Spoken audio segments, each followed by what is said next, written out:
Panorama Sardo, in collaborazione con Cofimer, il primo consorzio di garanzia collettiva fidi a sostegno del terziario, in Sardegna.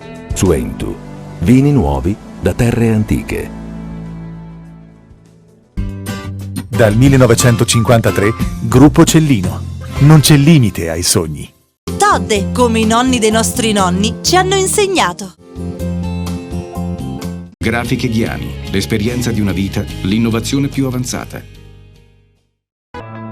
SE Trand, settore ecologia, dal 1979 al servizio dell'ambiente in Sardegna.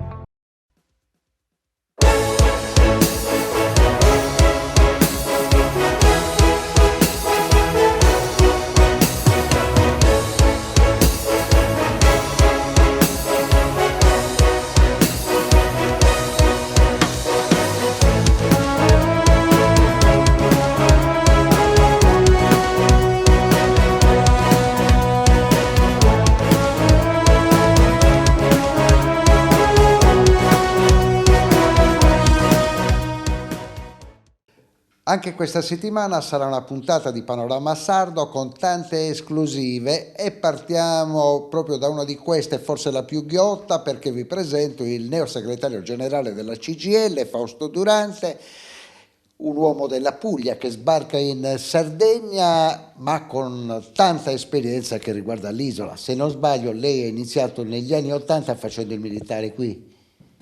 Beh sì, a metà degli anni '80 sono stato chiamato a svolgere il servizio militare e ho cominciato a Sassari, alla caserma Gonzaga, era il 152esimo battaglione fanteria Sassari.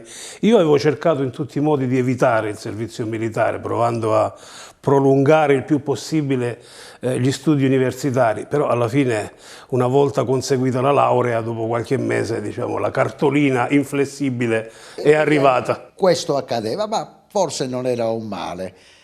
Parliamo adesso dell'esperienza sempre in Sardegna, giocata tra Porto Torres e Portovesme, sempre grandi problemi, possiamo dire oggi, tanti anni dopo, quasi tutti non risolti.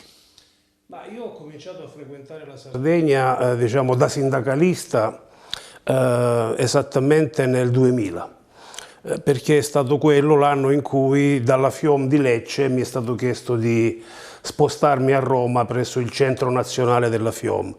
E in quella veste mi sono stati affidati diversi incarichi, tra questi anche quelli di seguire i lavoratori degli appalti, delle manutenzioni, delle costruzioni delle aziende petrolchimiche, chimiche e ovviamente anche dell'industria meccanica presente in Sardegna, a partire dalle imprese del settore dell'alluminio. Tutti settori che erano già in parte in crisi quando io ho cominciato, diciamo, a seguirli in nome e per conto della FIOM nazionale, e che devo dire dopo più di 20 anni di vicissitudini, di cambi di impresa, di diverse strategie aziendali, continuano ad essere attraversati da situazioni di difficoltà produttiva e incertezza nella prospettiva, e questo è, diciamo, uno dei temi, quello dell'industria della Sardegna e delle prospettive dell'industria della Sardegna, che mi sta più a cuore, perché io sono assolutamente convinto che il rilancio di un territorio importante come quello della Sardegna non possa prescindere dalla forte presenza di un apparato produttivo e industriale degno di questo nome. Ancora due puntualizzazioni sul nostro protagonista di questa settimana. Ha avuto la fortuna e anche la bella esperienza di rappresentare il sindacato in Europa. Sì, io sono stato per 12 anni al Centro Nazionale della FIOM. Parte di questi 12 anni sono stati dedicati alla costruzione di un ufficio europeo della FIOM. Abbiamo cominciato proprio negli anni in cui si procedeva al passaggio definitivo dalle vecchie monete nazionali all'euro, che ha riunito poi tutti i paesi, o la maggior parte dei paesi europei, nella moneta unica. Abbiamo cominciato a costruire rapporti con i sindacati metalmeccanici di altri paesi europei, perché vedevamo che, insomma, l'avanzare del processo di costruzione dell'Europa monetaria, ecco, anche se quella politica ancora è tutta da definire, però la costruzione dell'Europa monetaria ci metteva nella necessità di intraprendere iniziative di confronto, di dialogo, di rapporto con i lavoratori e i sindacati di altri paesi europei. Questa esperienza poi è continuata a livello confederale, perché quando Susanna Camusso è diventata segretaria generale della CGIL, sapendo della mia precedente esperienza europea nei metalmeccanici, mi ha chiesto di occuparmi del segretariato Europa della CGIL, quindi non più solo dei metalmeccanici, e poi successivamente abbiamo costituito un'unica area delle politiche europee e internazionali della CGIL che io ho guidato per circa 7 anni. Quindi ho avuto davvero la grande fortuna, oltre che il grande onore, di poter rappresentare la CGIL nei consessi sindacali europei e internazionali ad ogni livello. Abbiamo portato la voce del sindacato italiano insieme ai compagni e agli amici di CISL e UIL nelle varie iniziative a cui al sindacato internazionale è dato parlare. Il G7, il G20, il Fondo Monetario Internazionale, le riunioni dell'Ocse, della Banca Mondiale, della Commissione Europea. Ecco, sono state esperienze altamente formative che hanno permesso, diciamo, di irrobustire ancora di più un bagaglio di esperienza sindacale che dentro quella dimensione europea e internazionale ha trovato sicuramente, diciamo, un punto di approdo molto importante. Questo percorso europeo è andato a definirsi nel momento in cui è entrato nella consulta nazionale e a questo punto nasce una nuova destinazione, Sardegna, quasi un continente, come amiamo dire noi nell'isola. Che conoscenza ha dei suoi colleghi della UIL, della CGIL, TIC e Carta?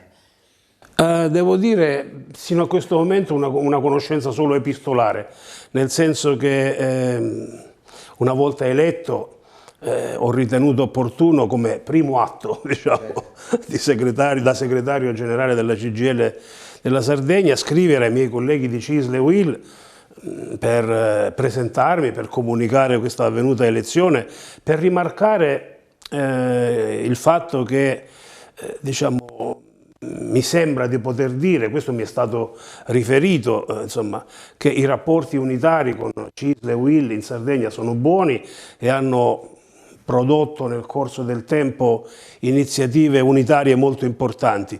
Ultima, in ordine di tempo, la bella manifestazione che c'è stata qualche settimana fa sui temi della sanità in Sardegna, che ha visto assieme CGIL, CISL e UIL, e mi sono ripromesso di incontrare i segretari generali di CISL e UIL il prima possibile, ricevendo da loro, in una lettera di risposta al mio messaggio, una ampia disponibilità a incontrarsi alla prima occasione.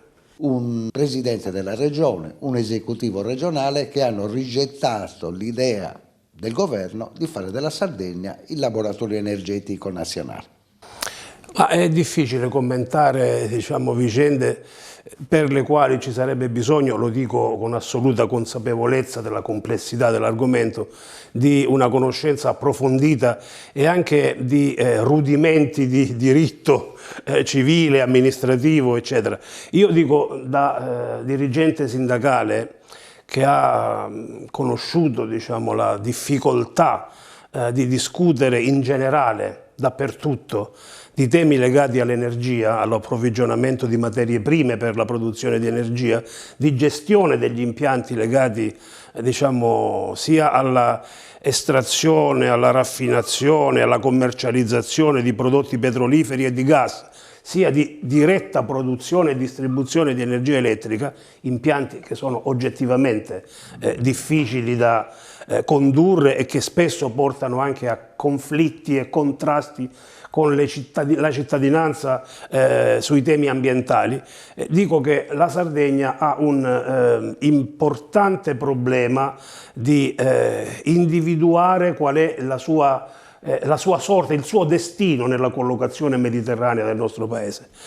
La Sardegna, al pari dell'Italia, è, diciamo, dal punto di vista geografico in una condizione invidiabile per poter rappresentare una piattaforma per produzione e distribuzione di energia elettrica non solo ai propri cittadini, ma anche, diciamo, ad altra parte della nazione. Noi dobbiamo mettere l'economia della Sardegna e quindi, diciamo, le aziende che producono energia, le aziende che lavorano nei settori energetici, le istituzioni attorno a un tavolo, perché perché la mia impressione è che la conflittualità, che spesso poi si traduce anche in iniziative legali di contrasto a questo o a quel decreto, a questa o a quella presa di posizione del governo, questa conflittualità non faccia bene all'economia della Sardegna, perché noi abbiamo bisogno, e questa è stata la prima cosa che io ho detto proprio qualche giorno fa a una importante riunione che la FIOM della Sardegna sud-occidentale ha organizzato a Portovesme, proprio per lamentare, diciamo, i ritardi che ci sono nella realizzazione di tutti i programmi nell'isola sull'energia. La Sardegna ha bisogno che attorno allo stesso tavolo si siedano i grandi player.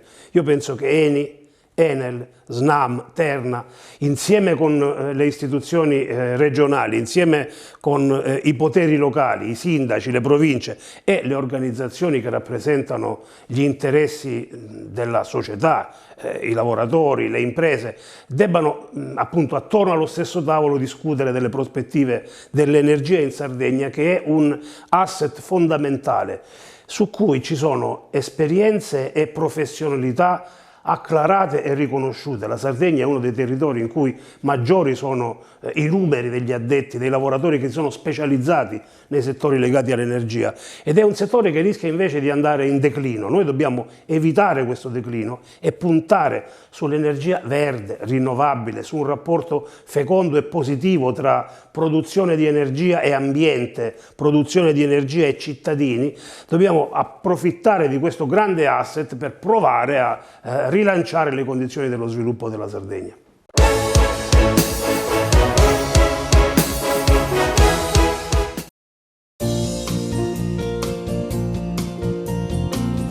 Genuinità, qualità e tradizione sono gli ingredienti della ricetta che da oltre 40 anni certifica la unicità delle produzioni di una pasticceria artigiana che oggi è leader del settore nell'isola. Todde, come i nonni dei nostri nonni ci hanno insegnato.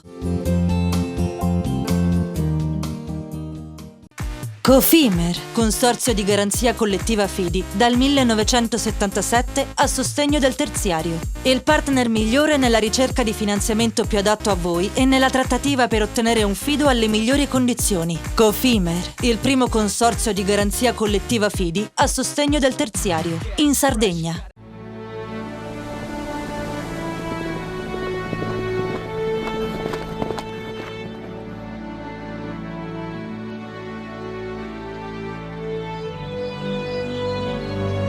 Nel cuore della Sardegna esiste un luogo dove natura e bellezza si incontrano. È qui che nascono i vini della cantina Suentu. Suentu, vini nuovi da terre antiche. Fai impresa, la fai bene, meriti credito. Le garanzie diventano importanti. Il fondo di garanzia agevola il tuo accesso al credito. Se una banca ti presta denaro, hai garanzia a prima richiesta. Se ottieni 100, la garanzia copre fino a 80. La maggior parte delle garanzie è gratis. Il dettaglio sul sito spheres.it. Tutto inizia da un amore. Le farine, i mangimi, la pasta, le fette biscottate, la distribuzione, l'ospitalità. Dal 1953, Gruppo Cellino. Non c'è limite ai sogni. Siamo la più grande industria tipografica della Sardegna. Dall'81 stampiamo tutte le tirature, su tutti i supporti e con le tecnologie più avanzate del settore, garantendoti elevatissima qualità e la più totale dedizione e cura. Grafiche Ghiani, l'esperienza di una vita, l'innovazione più avanzata. Setrand, settore ecologia.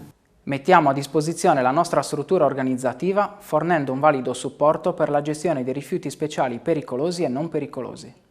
La Setrand, azienda leader nel settore ambientale in Sardegna, si rivolge alle pubbliche amministrazioni e alle imprese dell'isola. Dal 1979 al servizio dell'ambiente in Sardegna.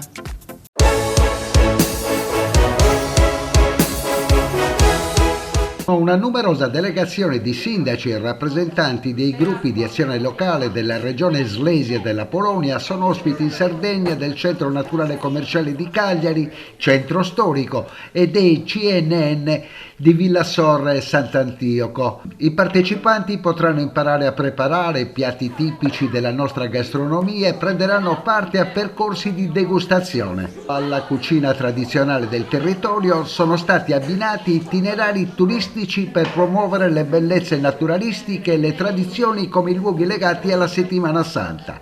A Sant'Antioco è prevista la visita all'area museale archeologica e alla basilica dell'omonimo santo patrono della Sardegna. La tappa nel Sulcis Iglesiente inserisce il tour all'interno della promozione delle destinazioni di pellegrinaggio religioso e dei cammini della Sardegna. L'obiettivo è creare una sinergia con gli altri centri commerciali naturali dell'isola per creare una rete regionale che aiuti la Sardegna a proporsi come occasione di crescita economica, anche perché queste tipologie di eventi permettono di promuovere il nostro territorio come una destinazione da vivere tutto l'anno attraverso il turismo enogastronomico esperienziale. E abbiamo pensato questo tour quando l'anno scorso ci siamo incontrati con dei GAL polacchi e abbiamo ideato questo scambio di relazioni promuovendo le due entità e le due nazioni. Per questo motivo ospitiamo una delegazione che è formata da due GAL della provincia della Slesia, da operatori e da sindaci sempre della provincia della Slesia. Ci troviamo oggi a Lazzaretto come primo percorso di questo turismo gastronomico, perché loro faranno una serie di attività che sarà anche quella del tasting, cioè come si assaggia il vino, l'olio e il formaggio nostro, sino a saper cucinare il nostro sugo alla campidanese, perché qui loro impareranno a fare ismallo redusu con il sugo cagliaritano, che è quello che ho detto prima, alla campidanese. Questo percorso si unirà poi ad un percorso naturalistico e archeologico domani a Sant'Antioco, poi ritorneranno a Cagliari e finiranno con questo tasting che ho già descritto prima. Questo gli permetterà di conoscere una buona parte della gastronomia cagliaritana e non solo, e noi li nomineremo, se poi supereranno l'esame, allievi ambasciatori. Questa sinergia fra i CCN è nata diversi anni fa. C'è un impegno soprattutto dal vostro e quello di Villasor per far partecipare sempre più CCN sardi. Assolutamente sì, noi ogni evento che facciamo lo facciamo condividendo proprio il valore dei nostri territori. Infatti questa delegazione, pur visitando 3 CCN, intendo come territorio, riceveranno un magazine dove ci sono altri 9 CCN: Oliena, Sassari, Sant'Anna Resi, Gonesa e altri territori, proprio dove incontreranno anche lì delle proposte enogastronomiche e naturalistiche, proprio per condividere a tutti i CCN queste promozioni. Bardzo fajnie, jest to nowe doświadczenie kulinarne. E questa è un'esperienza meravigliosa, molto bella, è una nuova esperienza in cucina. Lubimy się uczyć nowych wyzwań, to nowe wyzwanie. Przede wszystkim w domu robimy też pierogi, ale tu jest kulurgiones, coś nowego. A noi piace molto imparare le cose nuove, apprendere, anche a casa nostra noi facciamo questi esperimenti di cucina e siamo molto contenti di conoscere qualcosa nuovo. Della Sardegna, oltre al cibo, quindi oltre all'enogastronomia, l'archeologia, i siti, cosa vi è piaciuto di più di questi giorni? Co pani się najbardziej podobało poza kuchnią, z archeologii, z miasta, z historii? Co pani tak dotknęło? Sardegna jest più bella isola. Sardegna super są archeologiczne. Jest centrum zabytkowe w Cagliari, są nuraghi. Molto bello centro a Cagliari, centro storico, nurages, molto belle spiagge. Ludzie są bardzo otwarci. Le persone sono molto accoglienti, molto aperte e questa è la gioia per loro, sono molto felici e contenti di... Cieszymy się współpracy z CCN-em, Gianluca, który prezentuje, Franco, Roberto, Valentino. Sono molto contenti della collaborazione con questa associazione, da tutto questo scambio e tutto che è nato in questo rapporto. Siamo nel cuore della lavorazione in questo momento della pasta, i Culurgiones, e siamo col padrone di casa, Willy. Com'è collaborare a questi livelli? È una collaborazione che è nata a giugno del 2021 col CCN. Abbiamo fatto l'Italia si gusta, hanno coinvolto i ragazzi dell'Accademia per un evento che ha premiato Cagliari come città enogastronomica migliore del 2021 e questo è il secondo appuntamento, è un gemellaggio con gli amici polacchi, è un percorso non solo enogastronomico ma anche culturale. Credo che faccia bene un po' a tutti, ai ragazzi dell'Accademia del Buon Gusto, a loro, a noi, perché è una giornata bella, vedo che sono contenti, siamo qua da stamattina e sono veramente soddisfatto, so che sono stati in giro anche per la città, per la Marina, sono veramente entusiasti di questa bellissima Cagliari e sono ben contento, hanno visitato anche il quartiere e anche loro avranno potuto notare che questo è il posto più bello di Cagliari. Il turismo esperienziale qui a Cagliari, come ci ha raccontato il presidente del CCN Gianluca Mureddu, ha sempre un protagonista, il tour operator, e noi siamo con Silvia Siankovic, operatore polacco del turismo. Silvia, voi siete già un po' avanti col turismo esperienziale in Polonia? Sì, ormai questi incontri qua che stiamo facendo anche oggi, stiamo facendo da 2 anni. Ci sono bellissimi scambi che innanzitutto cominciati come appunto il lavoro per sviluppare la parte turistica, ma poi è nata tra di noi anche una bella amicizia. Così voglia di attivare sempre di più le persone, le località e delle esperienze. In questi giorni cosa avete visitato? Cosa vi ha colpito di più? Allora, io ogni volta quando faccio queste esperienze, quando porto qui gruppi, mi sorprende sempre qualche posto, qualche situazione, qualche esperienza. Sicuramente ogni volta quando siamo venuti qua con i nostri gruppi abbiamo trovato una enorme ricchezza di storia, archeologia, cultura, ospitalità, enogastronomia. Quindi per dire così cosa ci ha colpito di più, non so dire in una parola, folklore, dei gioielli. Cioè abbiamo visto tantissimo, assaggiato, assaporato, usato, toccato, conosciute tante persone e anche dei scambi proprio cordiali, quindi quello che viene anche dal cuore delle persone. Quindi avete toccato con mano, avete assaggiato l'ospitalità, possiamo dire così? Sì, ospitalità e anche tanta gioia, tanta energia. È tanto vero che anche ieri parlando con delle persone diciamo più grandi di età di noi, questa tanta energia, tanta voglia di farci vedere, conoscere, evadere, stare con noi, sorridere, quindi grosse esperienze e anche tante espressioni. E allora il turismo esperienziale è sicuramente un connubio di tutte le cose che ci ha descritto la nostra amica tour operator della Polonia. Per il momento qui dal Lazzaretto di Cagliari è tutto, diamo la linea alla regia, ma continueremo a fare le esperienze di Panorama Sardo. Ci trasferiamo nella zona di Oristano per raccontarvi un premio della Coldiretti Sardegna.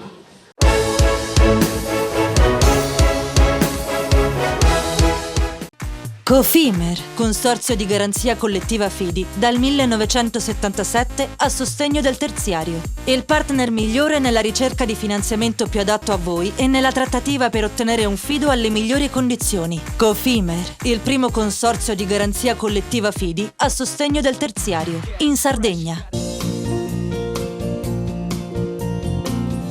Genuinità, qualità e tradizione sono gli ingredienti della ricetta che da oltre 40 anni certifica la unicità delle produzioni di una pasticceria artigiana che oggi è leader del settore nell'isola. Todde, come i nonni dei nostri nonni ci hanno insegnato.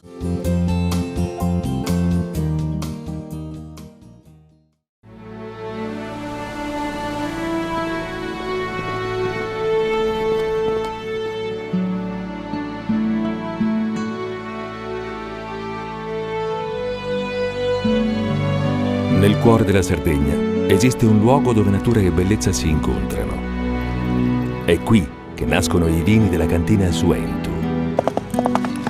Suentu, vini nuovi da terre antiche.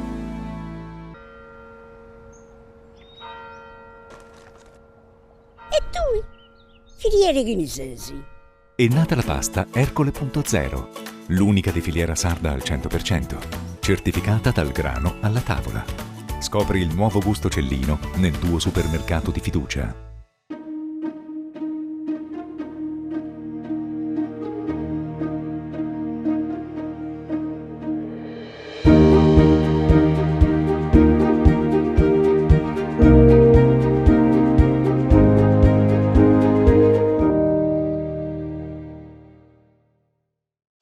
Fai impresa, la fai bene, meriti credito. Le buone idee viaggiano con le garanzie.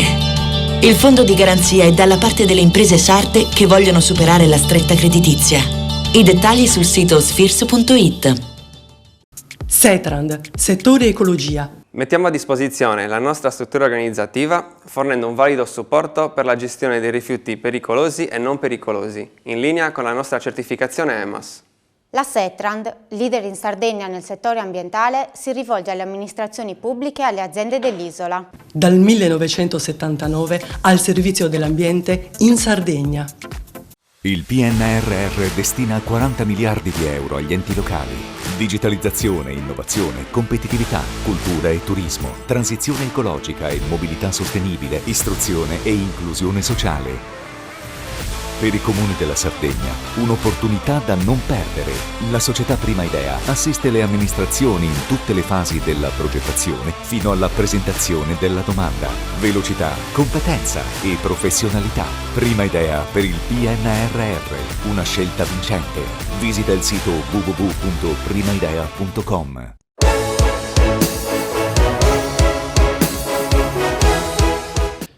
E dopo il turismo esperienziale della cordata dei Bayer polacchi a Cagliari, ci spostiamo in provincia di Oristano per un premio molto importante della Coldiretti Femmina. Se lo facciamo con la coordinatrice regionale di Donna Impresa, Maria Gina Ledda, un premio per le donne creato dalle donne. Esatto, abbiamo raggiunto la 6ª edizione, un premio promosso da Coldiretti Donna Impresa Sardegna. Il nostro è un coordinamento che nasce per la promozione e lo sviluppo dell'imprenditoria femminile. È un premio a cui teniamo veramente tanto perché offre esempi positivi da trasmettere a un mondo agricolo aperto alle contaminazioni e al sociale. Oggi andremo a premiare delle donne, ma più che premiare, ad ascoltare delle storie importanti, storie di donne determinate nel raggiungere i propri obiettivi, donne tutte diverse. Il premio è strutturato in 8 categorie. Avremo la categoria istituzioni, spettacolo, informazione, cultura, sport, agricoltura e sociale. Andremo a premiare anche una grande donna con una menzione speciale offerta dal Banco di Sardegna. Una 6ª edizione fortemente voluta che è sempre un crescendo. I criteri delle selezioni dei premi sono fatte principalmente dalle donne stesse, giusto? Sì, esatto. I criteri, diciamo che la valutazione viene fatta dall'intero coordinamento regionale, dove andiamo a leggere e a studiare tutte le storie delle donne sarde che hanno portato in giro con grande successo la Sardegna. Dottoressa Ledda, lei è reduce insieme a tutto lo staff di Coldiretti da diversi villaggi, da diverse operazioni che Coldiretti Nazionale fa su tutto il territorio. Quanto è importante la figura femminile abbinata poi a quello che è il lavoro di Coldiretti anche nazionale? è importantissimo perché la figura della donna è presente sempre nelle attività agricole multifunzionali, quali agriturismo, fattoria didattica, vendita diretta, ed è importantissimo. Tra l'altro siamo qua anche per parlare di una grande battaglia che Coldiretti quest'oggi sta facendo, ed è quella del no al cibo sintetico. Infatti abbiamo una postazione per la firma, perché noi con anche il progetto di educazione alimentare stiamo portando avanti la politica del prodotto a chilometro zero, dunque prodotto genuino soprattutto per i bimbi che saranno i futuri consumatori. E mentre la 6ª edizione di Feminas qui a Oristano sta prendendo forma, siamo col direttore Luca Saba. Direttore, un premio fortemente voluto da Coldiretti è arrivato alla 6ª edizione.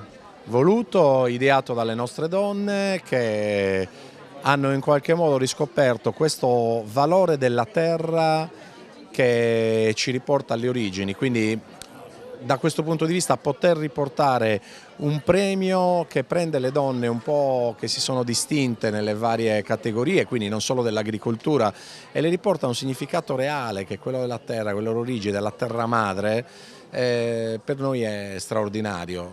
Ha ormai un successo bellissimo, è un premio molto autentico, molto originale e sta premiando quelle che sono le donne che veramente ci hanno fatto grandi.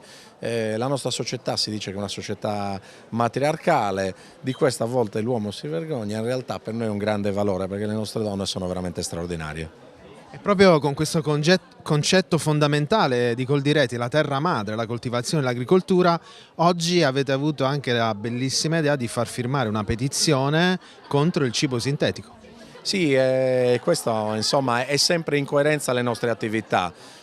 Ci sembra impossibile che piano piano questo messaggio che è veicolato spesso e volentieri dalle grandi multinazionali rischi in qualche modo di diventare una realtà pericolosissima, soprattutto per le nuove generazioni che non vedono la differenza tra il sapore e anche la fatica di un raccolto, della stagione, in qualche modo anche del mondo che produce, e devono invece lavorare su un meccanismo o in qualche modo cibarsi, nutrirsi di un meccanismo legato a cellule staminali che vanno a riproporre elementi magari conosciuti che imitano la bistecca, che imitano altre produzioni. Ecco, questo a noi non ci piace, non ci stiamo e vogliamo bloccare con una forte petizione che è fatta dagli uomini, dalle persone, dalla gente, dal popolo, dal cibo, che è in qualche modo cibo reale, cibo vero, per andare a fermare questo elemento che sarà difficilissimo da combattere. È una guerra che fa male quanto fanno male le altre guerre, perché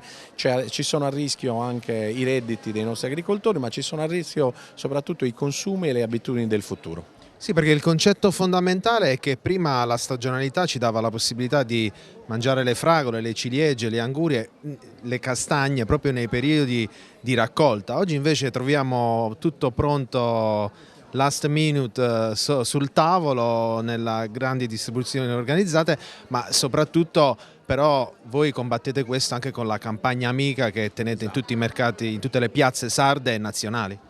Esatto, diciamo la miglior risposta è stata quella di far ritrovare l'autenticità dei cibi, dei sapori soprattutto, dei gusti rispetto alla produzione dentro la stagionalità. Questo noi lo stiamo vedendo, l'abbiamo visto nel tempo attraverso la diffusione del mercato di campagna amica. La grande distribuzione potrà tentare di importare tutti i prodotti durante tutte le stagioni del mondo senza nessun tipo di problema, ma ciò che ne viene fuori è che la gente poi va a ricercare quei sapori di un tempo. Ecco, noi non vogliamo che le nuove generazioni perdano il reale sapore di un tempo, cioè quello dell'albero di casa, quello della produzione di casa, e lo possiamo fare attraverso i nostri mercati che speriamo sempre di più si possano diffondere.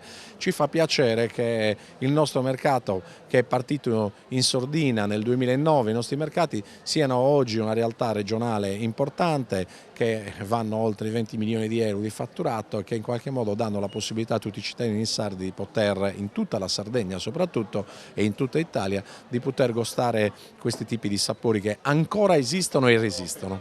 E allora incontreremo di nuovo Coldiretti nei percorsi di Panorama Sardo, ma nel frattempo ci godiamo questa 6ª edizione di Feminas con i protagonisti e con le protagoniste.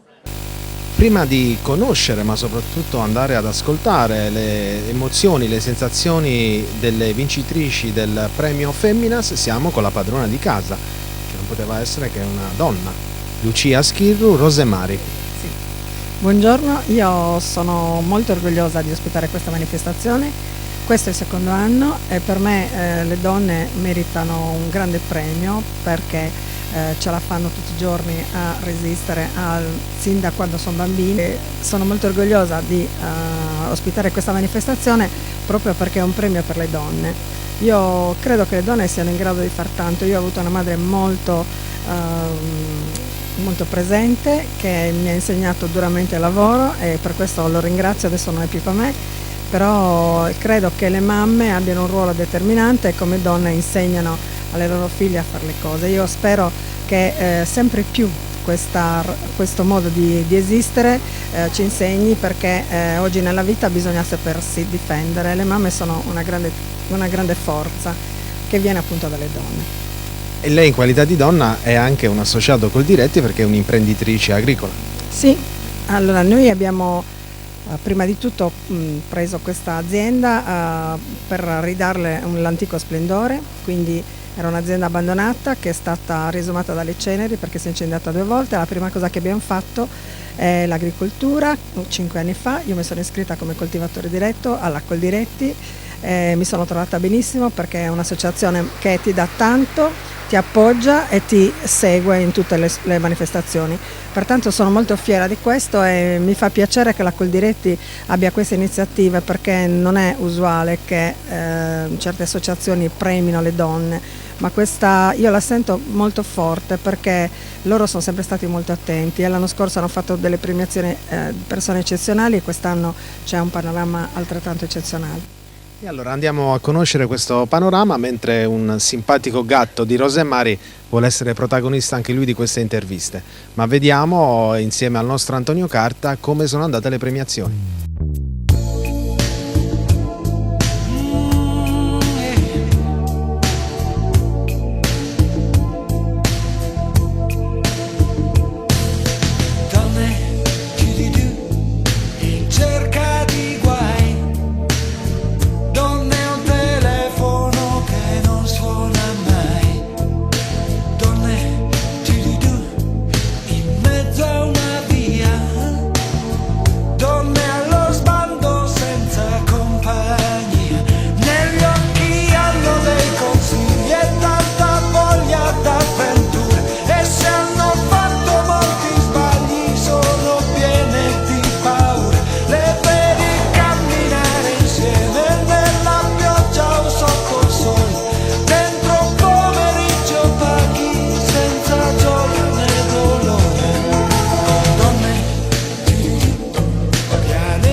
Una delle premiate di Femminas è la dottoressa De Sì. Dottoressa, questo premio importante per la Sardegna, Coldiretti, una coesione donna. Sì, è un premio che veramente ricevo con grande onore perché è dato dalle donne e dalle donne di Sardegna. Come ho detto prima, un segno di solidarietà, lo leggo in questo modo, delle donne tra di loro per dare soprattutto coraggio e spinta a tutte le altre donne di Sardegna perché abbattano quelle condizioni che non consentono loro di raggiungere i risultati che meriterebbero. Dottoressa, le dimensioni di questo premio vanno sicuramente nei ruoli ma anche oltre il ruolo, quindi anche le motivazioni del suo premio hanno svelato un po' l'aspetto umano della carica. Sì, questa è la carica per me, per come interpreto il mio lavoro, non può andare disgiunta da quello che ognuno di noi è, dai valori in cui crede, che testimonia in ogni ambito e anche nel lavoro. E quindi davvero ringrazio la Coldiretti e le donne della Coldiretti perché hanno dato di me un profilo, direi, a 360 gradi. Francamente non immaginavo che sarebbe stato così. Caterina Murino, la bellezza della Sardegna. Caterina. Sono onorata di ricevere questo premio Feminas della Coldiretti Donne e sinceramente mi chiedo anche perché me l'hanno dato questo premio in mezzo a delle eccellenze straordinarie e mi sono fatta un sacco di domande. Dove le scovano? Come? Perché queste donne straordinarie, allora io faccio quello che faccio, quindi mi vedete nei giornali, nelle televisioni e sono un po', diciamo, alla ribalta. Ma queste donne sarde che fanno delle cose straordinarie in giro per il mondo, di cui non si sente parlare mai, cioè dovete intervistare loro, sono allucinata, abbiamo pianto, abbiamo riso, siamo rimaste sconvolte da tutto quello che succede nel mondo e queste donne sarde straordinarie trasportano delle news, delle attività umane e sociali straordinarie. Sono veramente onorata, mi sento veramente una minuscola formica in mezzo a questi giganti donne che sono veramente in giro per il mondo. Ti chiedo, anche tu però fai impresa, lo fai con Donne Sarde, lo fai con le tue amiche di una vita e create con Miss Italia non solo una vetrina per la Sardegna ma anche un indotto lavorativo e questo è fondamentale. Questo sì, ho avuto questa idea anche perché Patrizia Migliani mi chiese di partecipare un pochino più in maniera più consapevole, più materialmente parlando al concorso Miss Italia e quindi ho avuto l'idea di prendere il concorso con Michela Giangrasso, la dottoressa Stella Gullotta e Emanuela Frodelloni, amiche storiche d'infanzia e quindi come appunto hai detto cerco di creare un indotto lavorativo, di portare non solo le bellezze delle nostre ragazze sarde in giro per il mondo e quindi augurargli un futuro come quello che è capitato a me grazie a Miss Italia, ma anche far conoscere le bellezze sarde in giro per la Sardegna e in Italia, perché quest'ultimo anno del concorso Miss Italia leghiamo la bellezza del territorio alla bellezza delle ragazze, per cui siamo andati a Siniscola, siamo andati a Osini, siamo andati a San Luri e quindi ci auguriamo di poter legare sempre di più la bellezza del territorio con la bellezza delle nostre ragazze.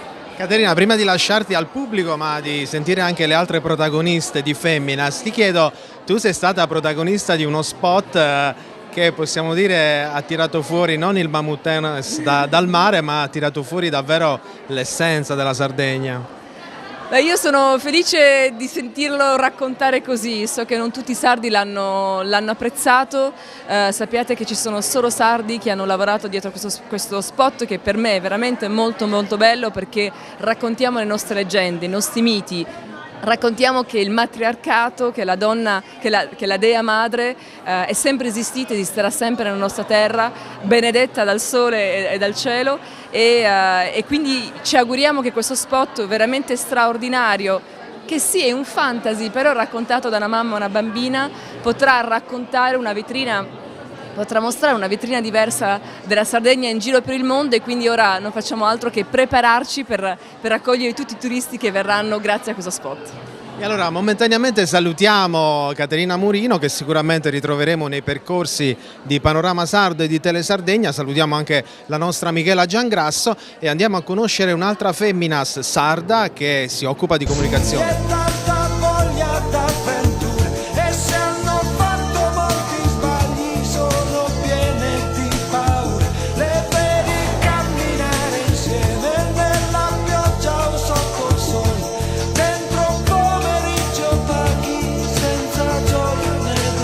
Mariangela Pina, che arrivi dal mondo della comunicazione, dal Panorama, da Sky, da tutto quello che è una comunicazione anche economica ma culturale, e arrivi dalla Sardegna.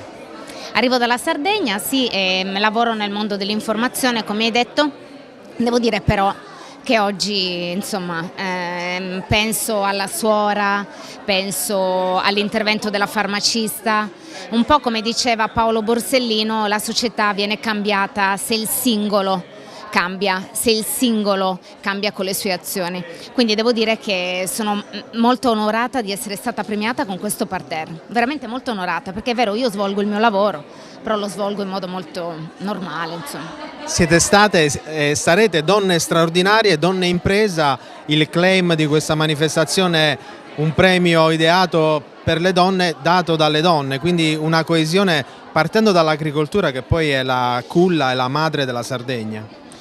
Esatto, devo dire che è la prima volta che mi capita di vedere donne in un parterre così numerose, perché nella mia trasmissione a Sky TG24 io intervisto solo uomini, spesso, perché le metto le donne perché mi sforzo, altrimenti se tu chiami il dirigente è uomo, il direttore è uomo, l'amministratore delegato è uomo, il presidente è uomo, devi cercare le donne proprio con il lanternino, ed è una roba che non è possibile. Qui vedere così tante donne devo dire che mi ha fatto molto piacere, perché c'è un cambiamento, è un cambiamento però che richiede tempo, e nell'impresa il nostro valore è un valore aggiunto, perché abbiamo delle, giustamente, qualità che voi non avete, così come voi avete qualità che noi non abbiamo, però questo modo di fare mutuale può essere proprio beneficiario per una buona impresa, come diceva anche Adriano Olivetti, partire dalla persona. Assessora Murgia, oggi una giornata all'insegna della leggerezza, l'impresa è donna, l'agricoltura è la madre di tutte le donne, davvero un buon livello questa sesta edizione. Eh sì, assolutamente. Abbiamo visto che statisticamente le donne, anzi le imprese di donne gestite da donne sono quelle più virtuose e quindi soprattutto dal punto di vista innovativo. Certamente quindi rafforzare la presenza delle donne all'interno del comparto agricolo è utilissimo non solo dal punto di vista economico ma certamente anche sociale. Quindi siamo per le donne, nella nuova programmazione ci saranno delle opportunità e delle peculiarità rispetto alla vecchia, quindi le donne saranno in primo piano con delle premialità proprio per l'impresa donna. Ecco. Abbiamo visto delle donne che dall'Antartide praticamente in tutto il mondo, dal paese della Sardegna, riescono a far emergere la sardità. Quanto è importante questo?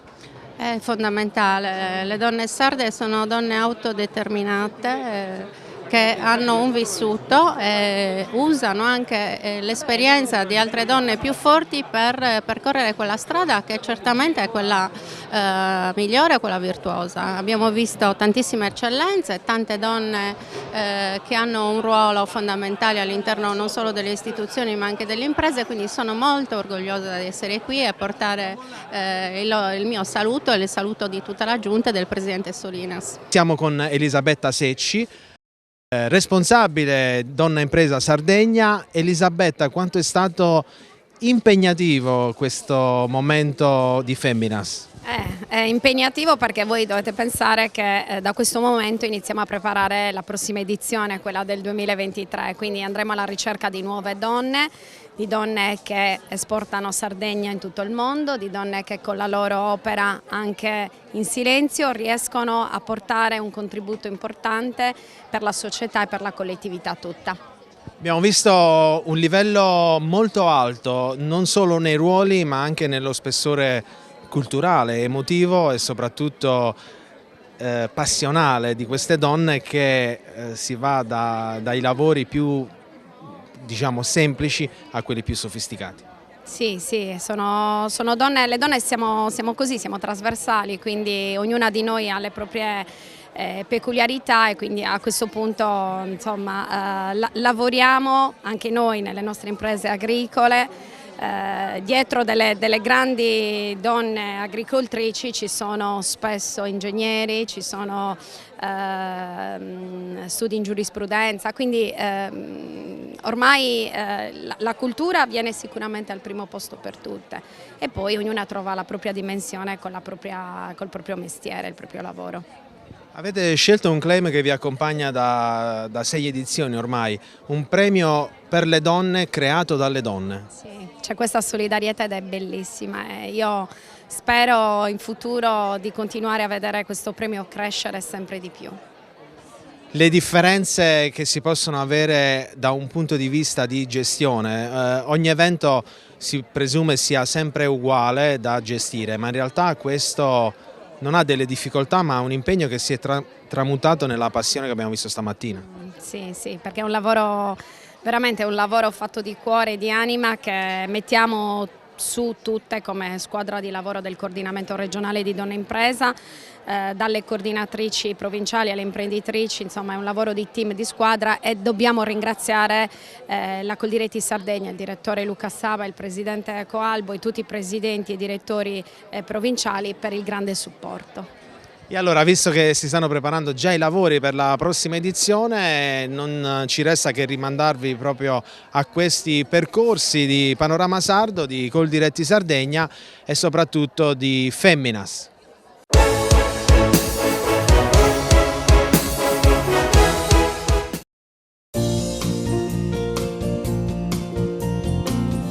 Genuinità, qualità e tradizione sono gli ingredienti della ricetta che da oltre 40 anni certifica la unicità delle produzioni di una pasticceria artigiana che oggi è leader del settore nell'isola. Todde, come i nonni dei nostri nonni ci hanno insegnato.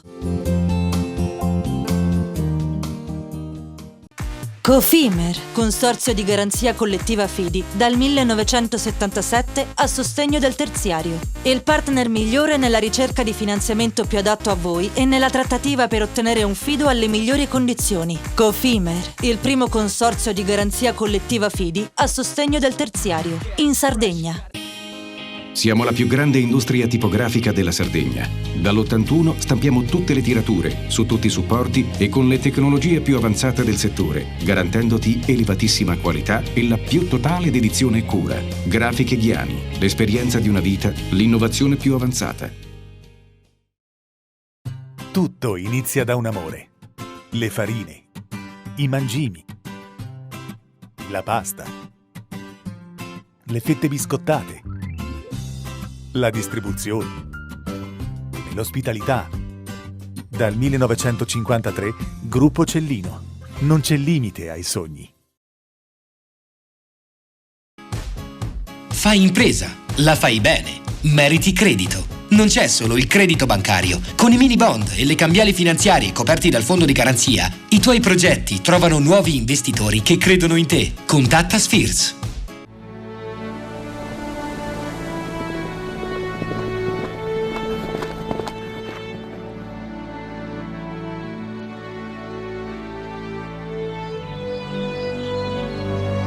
Nel cuore della Sardegna esiste un luogo dove natura e bellezza si incontrano. È qui che nascono i vini della cantina Suentu. Suentu, vini nuovi da terre antiche. Setrand, settore ecologia. Grazie agli impianti innovativi ed al costante sviluppo tecnico recuperiamo oltre il 70% dei rifiuti da noi gestiti. La Setrand, azienda leader nel settore ambientale, si rivolge alle pubbliche amministrazioni e alle imprese dell'isola. Dal 1979 al servizio dell'ambiente in Sardegna.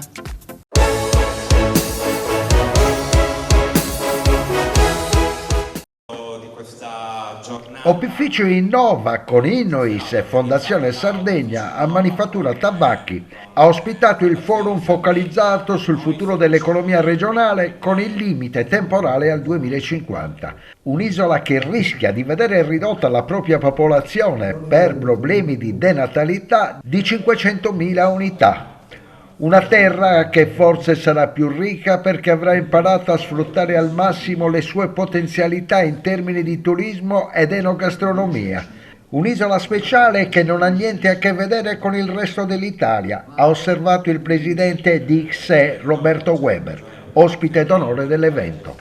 Molto atteso anche l'intervento dell'assessore alla programmazione Giuseppe Fasolino, che sta gestendo i fondi del PNRR. Come sarà la Sardegna nel 2050? Come la sogna? Beh, prima di tutto bisogna capire dove sta andando il mondo. C'è stata un'evoluzione negli ultimi anni, dei cambiamenti epocali. La direzione, la traiettoria è cambiata veramente perché l'abbiamo subito sulla nostra pelle. Quello ci ha dato l'opportunità di capire quanto sono importanti alcuni aspetti come la ricerca, l'ambiente e l'energia. Quindi sarà fondamentale veramente fare delle grandi ricerche per capire quale tipo di energia dovremo utilizzare per migliorare il nostro ambiente, per migliorare la nostra qualità di vita e soprattutto capire in questa evoluzione quanto le caratteristiche della nostra isola sono fondamentali per essere protagonisti. Fino a che punto Giuseppe Fasolino si sente responsabile di un momento molto particolare per l'economia della nostra regione, quello dell'attrazione dei fondi del PNRR, della progettualità? Ma io penso che quando uno ha un ruolo istituzionale come quello che io sto svolgendo, a prescindere si deve sentire la responsabilità, a prescindere questo. Quindi me la sento tutta la responsabilità, me la prendo, non ho nessun problema e cerco di utilizzare questo ruolo per svolgere al meglio quello che è il mio incarico e cercare di portare più risorse possibile, nel più breve tempo possibile, alla nostra isola per cercare di creare un futuro migliore per i nostri giovani. Fondi del PNRR, bilancio da portare a definizione per la fine dell'anno e assessore del lavoro. Sì, questo l'assessorato al lavoro è ad intermi, quindi io mi auguro che il prima possibile ci sarà una collega che si occuperà di questo settore che è un settore fondamentale per la nostra isola e per la nostra economia. Quindi in questo momento mi occuperò dell'ordinaria amministrazione, delle emergenze che ci saranno, sentendo costantemente il nostro Presidente. Roberto Weber ritorna in Sardegna per parlare della Sardegna del futuro, della Sardegna del 2050. Quindi è semplicissimo parlare del 2050 perché è molto lontano. Ecco. Ma sai, come sempre poi i luoghi, i posti, i popoli, voi credo che giustamente potete dire di essere un popolo, e si portano dentro la storia e quindi a quello che vediamo del presente che leggiamo possiamo cercare di capire, cercare di immaginare quali saranno le tracce del futuro. Il gioco sta tutto lì, ecco. Questa è una regione con alcune caratteristiche molto forti, identitarie. Io non credo che questa roba andrà persa. Probabilmente però alcuni elementi di contaminazione sarebbero utili per il futuro che viene. Sarebbero utili alla Sardegna, dico, naturalmente. Ci sono delle premesse che la rendono molto particolare.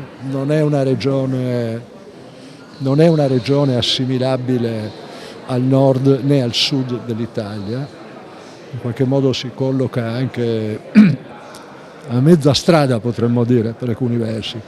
È una regione che ha una forte vocazione, come si può dire, ecoambientalista.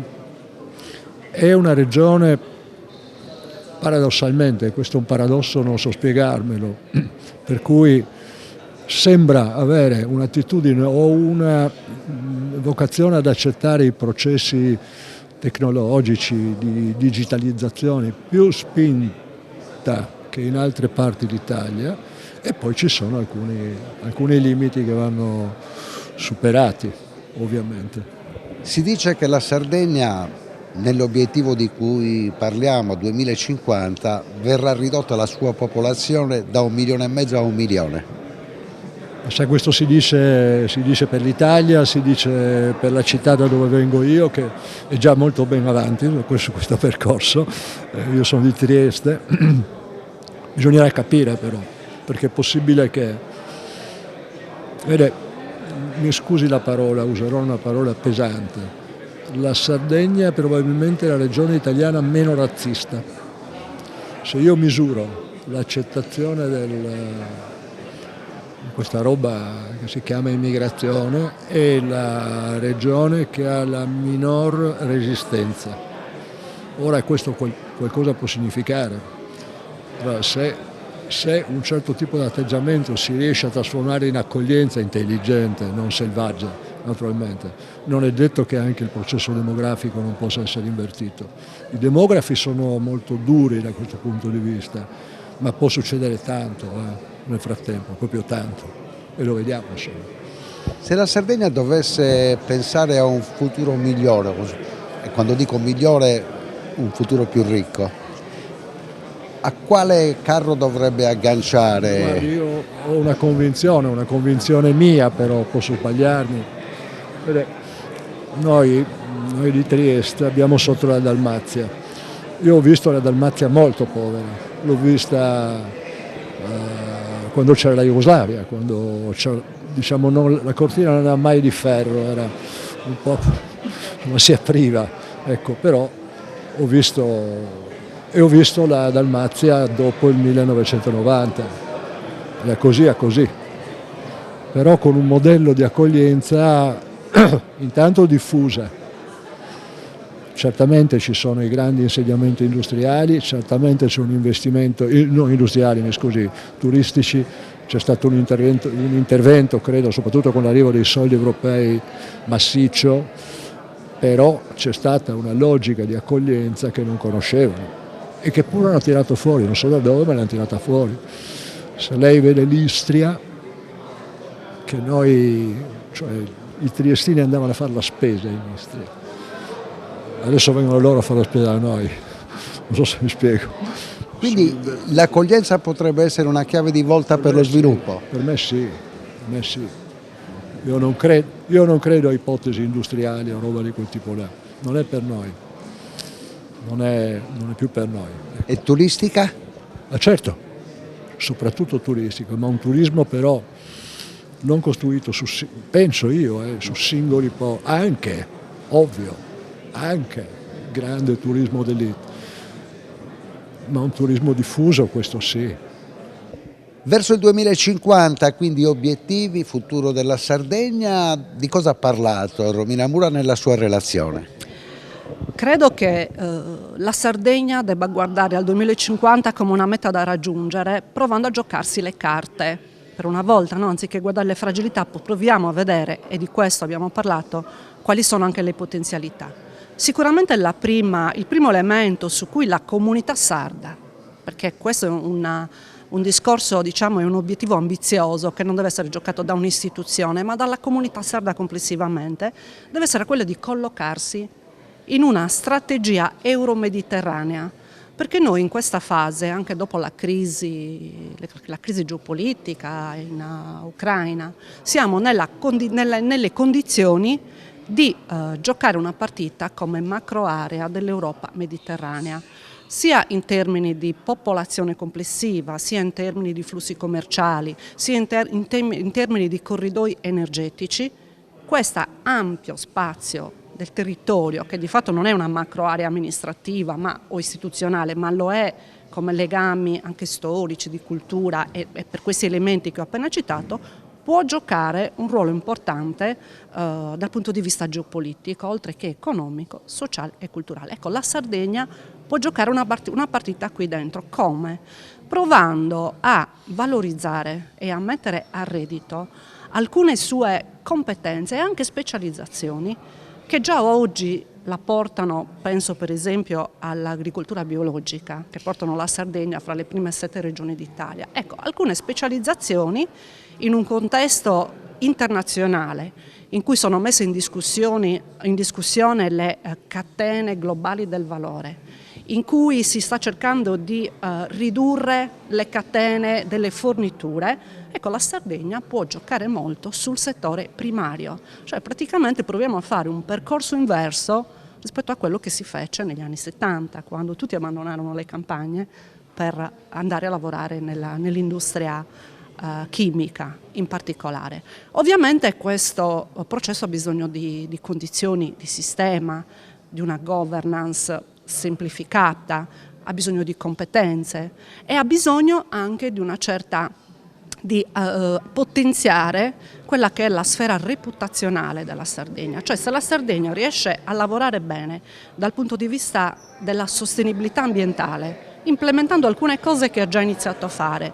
Riesce a rendere attrattivo il lavoro agricolo, e questa è una sfida enorme, ma lo si può fare attraverso le competenze e di fatto lo si può fare invertendo il principio costituzionale che dice il lavoro nobilita l'uomo. Invece nel comparto agricolo noi possiamo costruire un approccio per cui è l'uomo a nobilitare il lavoro, perché attraverso le competenze, attraverso l'innovazione, il lavoro agricolo, che di fatto è considerato un lavoro pesante perché visto come lavoro sui campi, può diventare invece un lavoro che possono fare, e già succede anche in Sardegna, anche dei giovani laureati. Quindi mettendo a sistema questi elementi, e abbiamo anche le risorse per farlo, e abbiamo anche una cornice comunitaria di politiche che ci consente di farlo, io credo che la Sardegna possa giocare un ruolo importantissimo proprio rispetto al comparto agricolo, agroalimentare, all'enogastronomia di qualità, può giocare un ruolo importante all'interno del Mezzogiorno, all'interno dell'area mediterranea. Poi c'è il tema della demografia, cioè noi in Sardegna abbiamo una povertà demografica che è drammatica, e se guardiamo al 2050, senza ipotizzare alcun intervento nell'immediato, in questi 28 anni che ci separano dal 2050, noi arriveremo ad avere, nell'ipotesi migliore, 1.300.000 abitanti, nell'ipotesi peggiore poco più di 1 milione di abitanti nel 2050, con una popolazione vecchia, con un problema di sostenibilità anche dal punto di vista, diciamo, del rapporto fra pensionati e lavoratori. E allora ecco, noi abbiamo bisogno di intervenire sulla demografia, e su questo dobbiamo affrontare, lasciando a casa le ideologie, ma facendo proprio un ragionamento quasi matematico, il tema dei flussi migratori. Cioè la Sardegna, se costruisce quelle condizioni di cui ho parlato prima, quindi sarà forse il fattore reputazionale, può attrarre dei talenti, dei giovani che vogliono venire in Sardegna a progettare la propria vita, ma non solo, ma anche dei non talenti, ma dei lavoratori, dei giovani da territori magari in difficoltà, che però vogliono venire qui a formarsi, a imparare, insomma, a fare quei lavori che oggi, rispetto ai quali oggi c'è proprio un problema di trovare competenze. Ecco, la demografia va affrontata così. Mi rendo conto che questa è una sfida complicata in un paese in cui anche un paese che rimane 3 giorni a parlare di 35 disgraziati su una nave nei pressi delle coste della Sicilia. Però secondo me noi lo dobbiamo fare con intelligenza, provando a costruire un sistema e delle condizioni accettabili. Ripeto, abbiamo le risorse, cioè noi in questa fase abbiamo un ammontare di risorse che può essere paragonato a quello che venne utilizzato quando venne istituita la Cassa per il Mezzogiorno, proprio come grosso di risorse. La differenza è che mentre allora l'unico target di spendita era l'effetto moltiplicatore, cioè io spendevo risorse per provare a movimentare esclusivamente i consumi, no?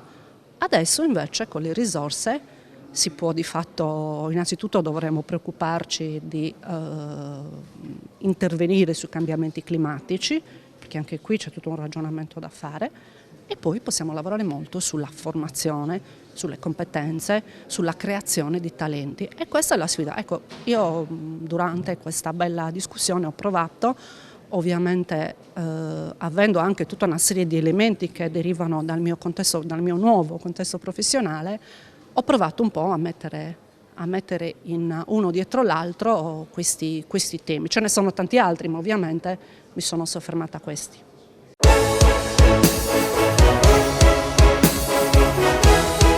Noi raccogliamo in questo momento 4 volte sulla raccolta generale di pubblicità, 4 volte di raccolta locale rispetto a quella nazionale. Questa vi dà un'idea, questo tipo di riflessione, di come in realtà l'editoria locale regga ancora in modo consistente. Molti dei denari, quasi tutti i denari appunto, che arrivano dal sistema di raccolta pubblicitaria viene dalla editoria locale, cioè le imprese locali credono ancora che si debba, come dire, si possa agire in termini di comunicazione e di visibilità attraverso le testate locali. questo mi sembra un aspetto molto importante. Quali sono i nostri dati? Così raccontiamo un po' la storia. Noi siamo nati 22 mesi fa. 22 mesi fa. Noi in questo momento consolidiamo fine anno circa 50 milioni di euro di fatturato, con un MOL del 4%, l'anno prossimo faremo un MOL intorno al 12%, l'anno successivo probabilmente dal 12 al 14%. Questo avviene attraverso quali azioni?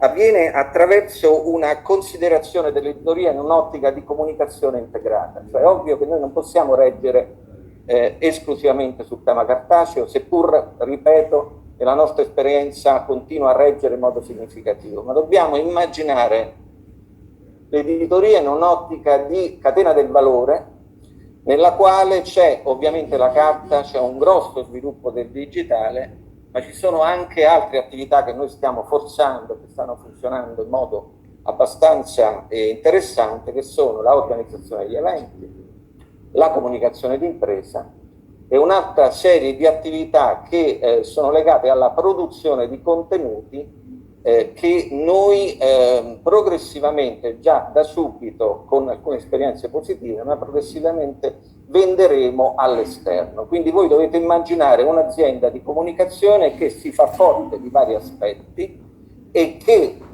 focalizzando la propria attività sul territorio e conoscendo molto il territorio, racconta quel territorio anche attraverso delle produzioni che poi mette sui propri siti o addirittura vende all'esterno a clienti, a grossi player che cercano questo tipo di contenuti. Ne parlo di ovviamente di Netflix, di Sky, di Amazon ed altri soggetti che in questo momento muovono sul mercato internazionale, e questo stiamo facendo.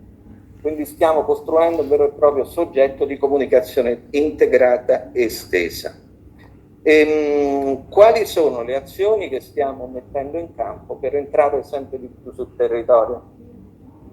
Vi racconto un'esperienza molto virtuosa che nasce dalla Nuova Sardegna e che si estende ottimamente, devo dire, al Tirreno e poi successivamente in Emilia, sulle Gazzette e sulla Nuova Ferrara ovviamente, e che è l'esperienza scuola. E torniamo qui alla valenza della carta. Ovviamente noi crediamo ancora che la carta sia un elemento, come dire, distintivo dell'attività editoriale. Noi crediamo che la carta invece rimarrà con una certa permanenza nel futuro, e ci scommettiamo, e ci abbiamo scommesso. Noi crediamo che però la carta debba essere riposizionata sul territorio.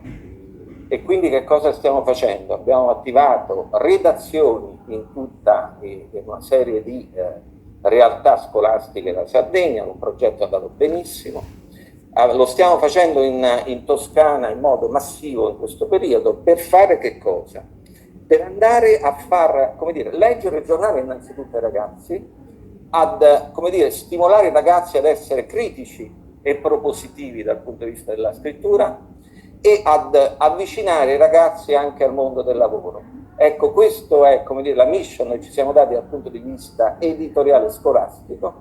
Questa è un'esperienza che ci sta dando un grosso risultato in termini di posizionamento della carta sul territorio, quindi farvi leggere i ragazzi sulla carta, che a mio avviso è anche abbastanza più formativa del digital per alcuni versi, perlomeno spinge di più alla concentrazione. Il tema del digital è che la notizia immediata ha quindi ridotto il perimetro del ragionamento in modo abbastanza consistente a volte, quindi passatemi questo tipo di approccio che è un po' anche romantico. Io credo ancora nella possibilità che la carta invece rappresenti un valore, e lo stiamo facendo alle scuole. I ragazzi stanno dando una risposta molto importante, noi stiamo vendendo più giornali, perché poi c'è la mamma che lo compra, c'è il ragazzo che se lo compra, ci sono gli amici che comprano il giornale, quindi questa è una, come dire, tipo di attività e di sviluppo che crede nella carta e riposiziona il giornale sul territorio in modo importante. Un'altra esperienza che abbiamo lanciato è un'esperienza che si sta declinando invece sul digitale in questi giorni a Modena, e ringrazio molto i giornalisti che l'hanno pensato, perché sovente accade che i giornalisti propongono cose a noi che noi accogliamo, io direi, di buon grado. È partita un'iniziativa che si chiama Videogiornale 300 secondi a Gazzetta di Modena, che permetterà in qualche modo sul nostro sito di avere informazioni rapide e immediate su quello che accade. Che cosa stiamo facendo sul digital? Abbiamo rilanciato i nostri siti con una nuova piattaforma, una grafica maggiormente, di facile fruizione. Contestualmente abbiamo rilanciato nuove app delle testate con molte funzioni e a breve ne verranno rilasciate delle altre con ulteriori funzioni. In questi giorni stiamo rilasciando podcast e abbiamo fornito le relazioni di strumenti per la realizzazione di video con nuove tecnologie. Quello che ci contraddistingue è un approccio nella relazione con i nostri lettori, soprattutto quelli più giovani, con una relazione forte attraverso i social, una modalità relazionale che ci aiuta a mantenere stretto il legame attraverso una corrispondenza più univoca. Vi do qualche numero per fare degli esempi. Sul Tirreno abbiamo avuto una copertura delle pagine Facebook lo scorso mese di circa 6.600.000 persone, mentre sulla Nuova Sardegna abbiamo 250.000 followers su Instagram, quindi abbiamo una presenza piuttosto interessante, un posizionamento piuttosto interessante. Siamo ovviamente molto attenti a mantenere alta l'attenzione sui social, poiché sappiamo che questo è uno strumento ovviamente nel presente e nel futuro molto importante. Ma tornando al tema dell'allargamento del campo, quindi la comunicazione integrata, che cosa stiamo facendo? Stiamo acquistando, abbiamo lanciato una serie di iniziative, organizzazioni di convegni e quant'altro, stiamo in questi giorni definendo l'acquisto di una società di comunicazione integrata che ci darà maggiore forza su quello che è il deal e l'allargamento, quindi la diversificazione, organizzazione eventi e comunicazione di impresa. Entro fine anno chiuderemo, se Dio vuole, un'operazione importante in questa direzione.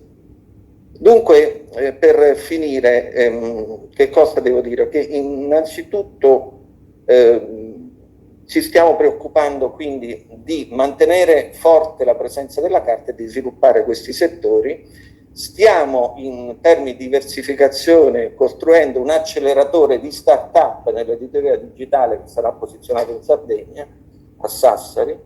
Stiamo attivando una scuola di formazione superiore, la definiamo noi, speriamo che nelle ambizioni nostre corrisponda a realtà poi, però siamo piuttosto avanti da questo punto di vista, che formerà i giornalisti relativamente al tema digital, ma soprattutto, devo dire, formerà gli imprenditori, i futuri imprenditori nell'ambito della digital impresa.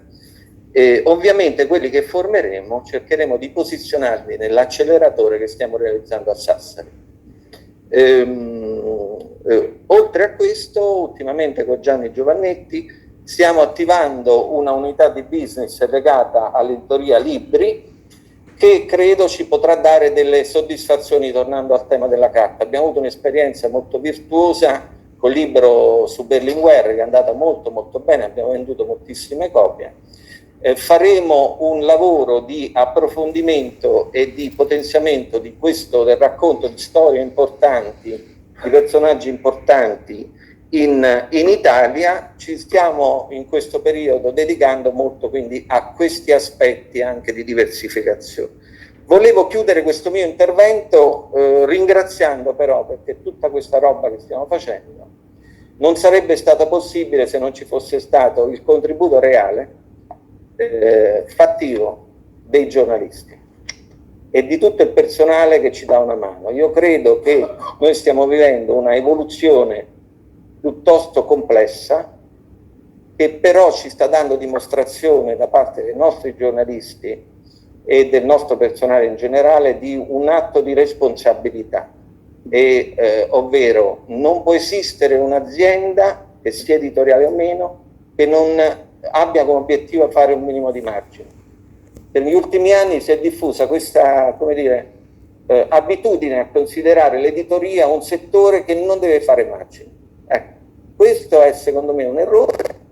Noi dobbiamo raccontare ai giornalisti, al personale delle nostre aziende, che si può fare impresa in modo responsabile, bisogna fare immagini se no si fallisce, e coinvolgere i giornalisti in questo percorso ci è stato facile, e anche il personale dipendente, perché ci siamo trovati davanti a persone responsabili che hanno accompagnato il nostro percorso. Vi ringrazio.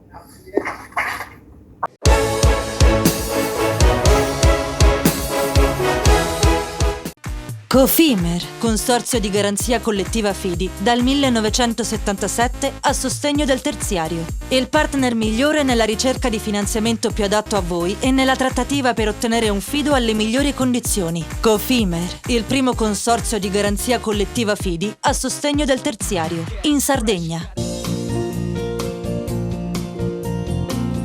Genuinità, qualità e tradizione sono gli ingredienti della ricetta che da oltre 40 anni certifica la unicità delle produzioni di una pasticceria artigiana che oggi è leader del settore nell'isola. Todde, come i nonni dei nostri nonni ci hanno insegnato.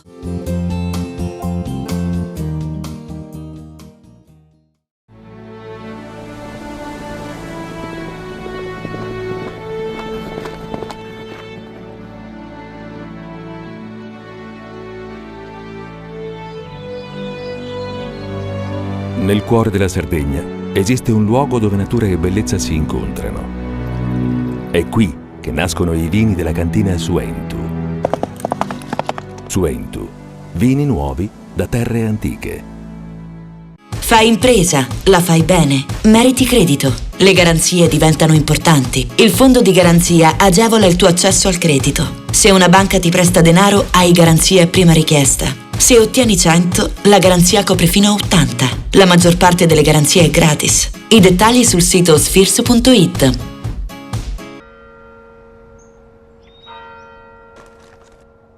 E tu? Filiere che ne sei?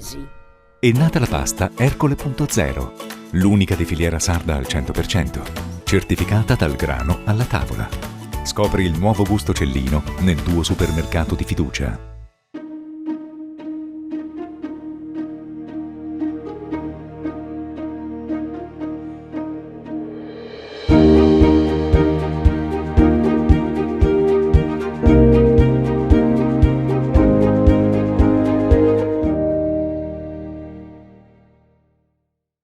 Setrand, settore ecologia.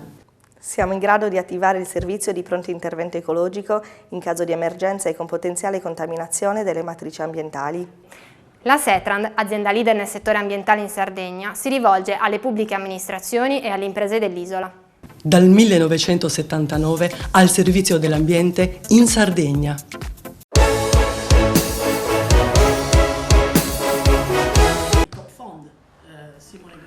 A Cagliari, nella sede regionale di Lega Coop, è stato presentato il bando Coop Startup Sardegna 2022.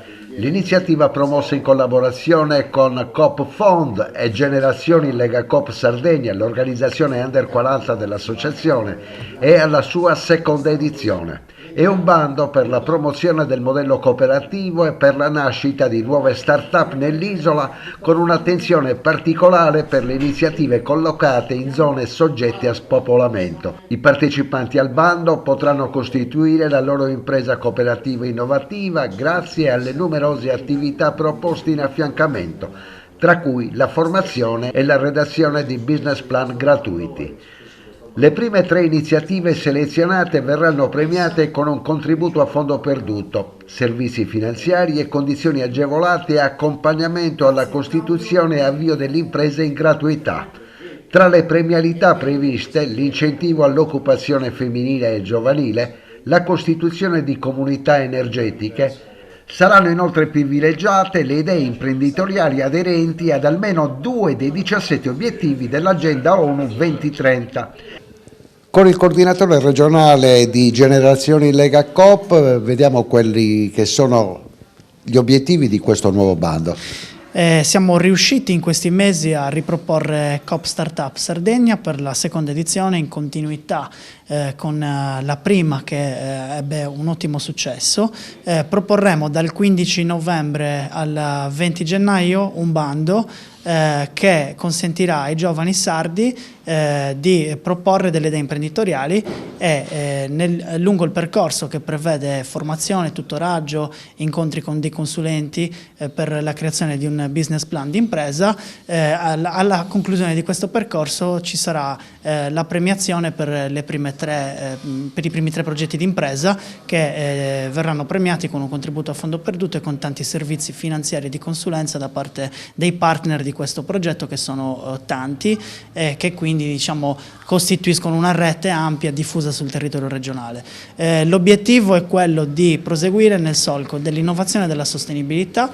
Quindi gli obiettivi dell'Agenda 2030 sono al centro del progetto e del bando, e sicuramente la premialità scelta da Generazioni Lega Coop Sardegna e Coop Fund prevede un incentivo per le proposte che riguarderanno le comunità energetiche, un incentivo per le proposte composte a maggioranza da giovani e da donne per incentivare l'occupazione femminile e giovanile, e un incentivo per le proposte che verranno dalle aree spopolate o diciamo a vocazione di spopolamento della Sardegna.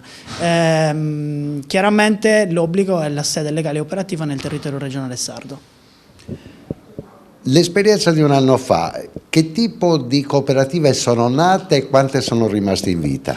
Ma allora, sono nate sicuramente le cooperative di comunità, che erano incentivate da quel bando, ed è nata una cooperativa tra professionisti che si occupa proprio di comunità energetiche, e sono delle realtà che si stanno sviluppando. La bella caratteristica di queste realtà è che si stanno sviluppando in territori, come dicevo prima, ad alta vocazione di spopolamento, come il Sulcis Iglesiente e la Barbagia. Un giovane che vuol fare l'imprenditore, perché può scegliere la strada del cooperativismo? Ma innanzitutto perché la cooperazione crea lavoro, e quello di cui abbiamo maggiormente bisogno oggi in Sardegna è quello, e soprattutto crea un lavoro collettivo, condiviso, è un'impresa condivisa, e quindi i giovani devono, per poter restare in Sardegna, per poter costruire un loro futuro in Sardegna, devono mettersi insieme, e quindi la cooperazione secondo noi è la strada più giusta. Per questo mettiamo a disposizione anche delle risorse, oltre che dei servizi, per far sì che le giovani generazioni, anche accompagnate da persone più esperte, possano restare in Sardegna creando la loro idea di impresa collettiva. Un'ultima curiosità, qual è il vostro rapporto con il mondo del credito? Il nostro rapporto con il mondo del credito è assolutamente positivo, abbiamo ad esempio tra i partner di questo progetto il Banco di Sardegna come partner principale, e abbiamo anche le due finanziarie del mondo cooperativo, Coop Fin e Fidicoop, che anche questa volta hanno deciso di stare dentro questo progetto con un contributo sia dal punto di vista tecnico con i loro consulenti, sia dal punto di vista dei servizi offerti, come ad esempio la copertura di una garanzia per i prestiti con canoni agevolati e il microcredito con tassi di interesse molto bassi. La parte finanziaria, che in questo momento è fondamentale anche in questo bando. Sì, noi partecipiamo convintamente come partner a questo progetto, appunto come partner finanziario, una società finanziaria, non mettiamo premi, però diamo un servizio importante, che è quello di dare la possibilità ai vincitori di questo bando di usufruire dello strumento della microcredito a condizioni agevolate rispetto a quelle che normalmente offriamo.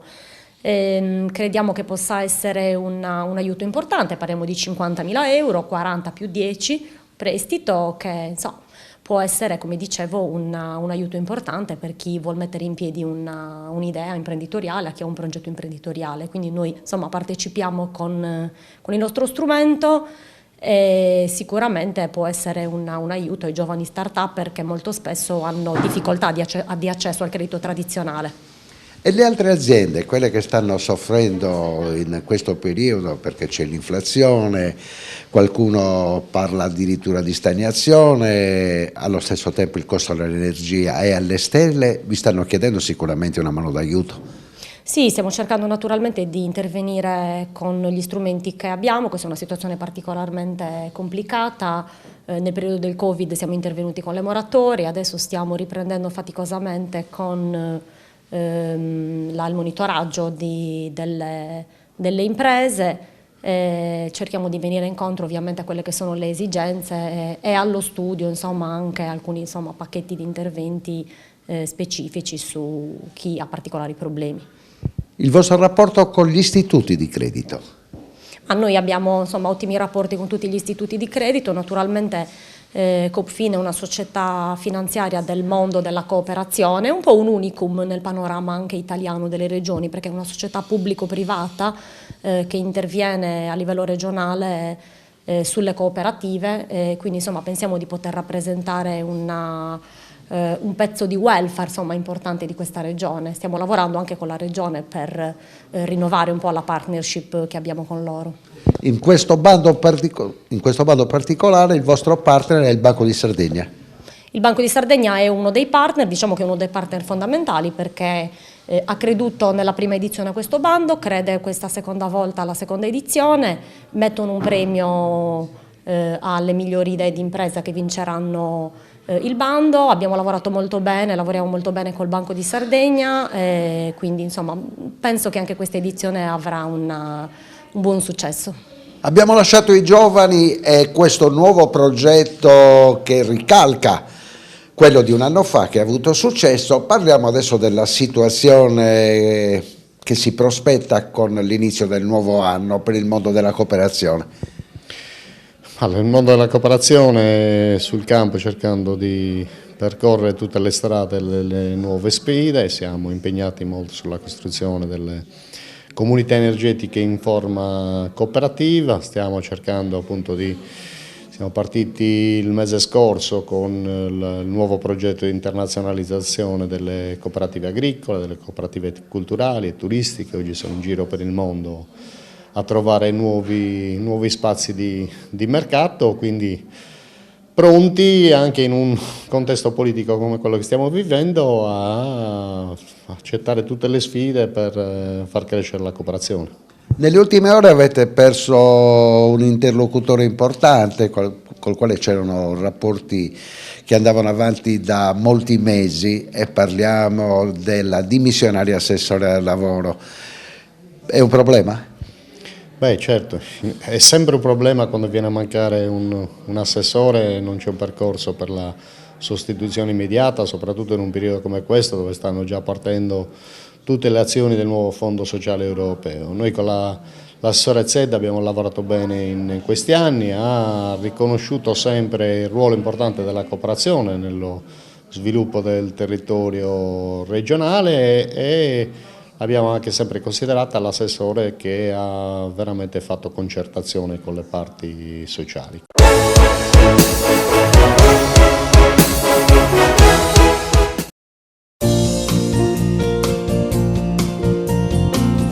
Genuinità, qualità e tradizione sono gli ingredienti della ricetta che da oltre 40 anni certifica la unicità delle produzioni di una pasticceria artigiana che oggi è leader del settore nell'isola. Todde, come i nonni dei nostri nonni ci hanno insegnato.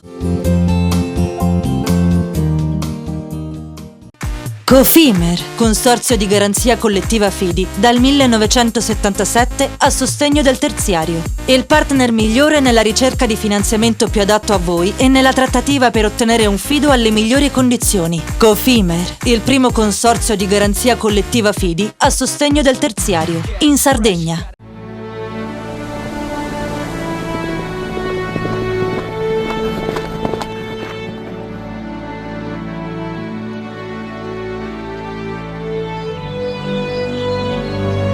Nel cuore della Sardegna esiste un luogo dove natura e bellezza si incontrano. È qui che nascono i vini della cantina Suentu.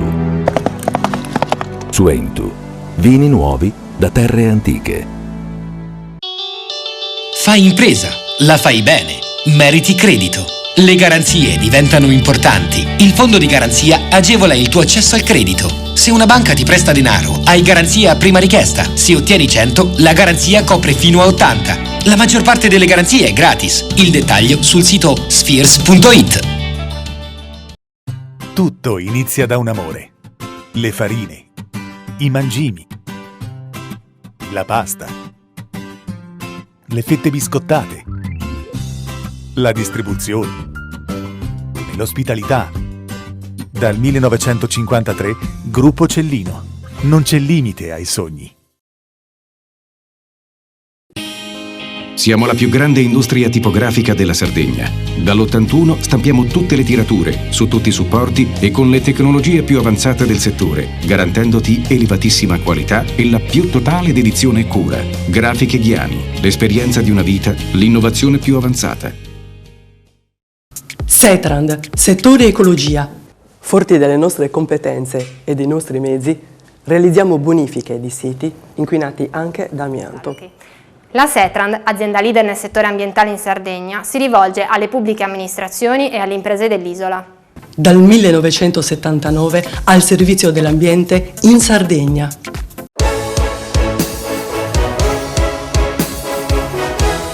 Nell'aula magna della Facoltà di Ingegneria l'evento inaugurale del nuovo Master in Digitalizzazione del Sistema Elettrico per la Transizione Energetica promosso da Terna. Il Master, che fa capo alla Tyrrhenian Lab, opera infrastrutturale più importante dell'azienda nazionale dell'energia.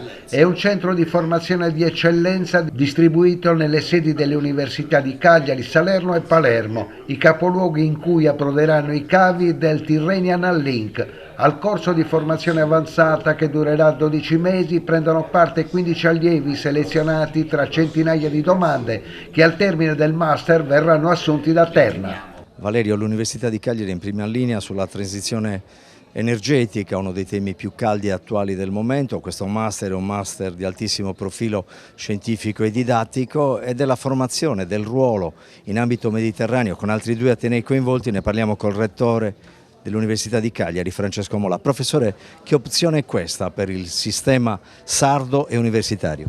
È una formula nuova, mai avuta da noi, che è quella di proiettare direttamente chi segue un master nel mondo del lavoro già da subito, dall'immediato.